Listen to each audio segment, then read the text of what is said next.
నన్ను దర్శించి మాట్లాడా. నేనే నా కుటుంబానికి శాప కారణమని మాట్లాడా. నా కుటుంబానికి నేనే దరిద్రం తెచ్చి పెడుతున్నానని స్పష్టంగా నాకు అర్థమయ్యేటట్టు చెప్పా. ఇంకొండొద్దు ప్రభా, నా పరిస్థితి అలాగ ఉండొద్దు. నా కుటుంబం మొత్తానికి నేను దీపం కావాలి.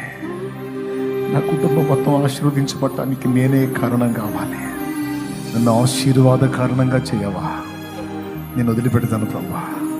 ఆ పాపిష్టి అనుభవాన్ని వదిలిపెడతాను. ఆ చెడిపోయిన అనుభవాన్ని వదిలిపెడతాను.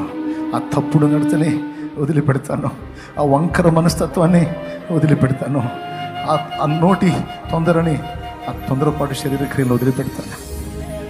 యేసయ్యా, యేసయ్యా, నన్ను ఆశీర్వదించయ్యా. నా ఆత్మను బలపరచయ్యా. నా మీద ఏలుబడి చేస్తున్నా ఈ శాపం అప్పుల రూపంలో, రోగాల రూపంలో, కుటుంబంలో కొట్లాటల రూపంలో, కేసుల రూపంలో, వ్యసనాల రూపంలో నన్ను వెంటాడుతుందయ్యా. అయ్యా, నన్ను విడిపించు.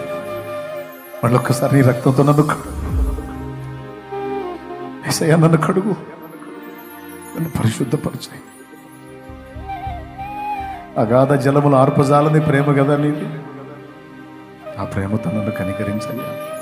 నేను ఒప్పుకుంటున్నానయ్యా. ఒప్పుకోమ్మా, ఒప్పుకోరా తల్లి. నా దేవుని కనికరం నీ మీదకి వచ్చిందమ్మా. ఒక మాట నోరు తెరిచి అడిగమ్మా, యేసయ్యా నన్ను క్షమించు, నేను దిద్దుకుంటానని అన్నమ్మా. ఒక మాట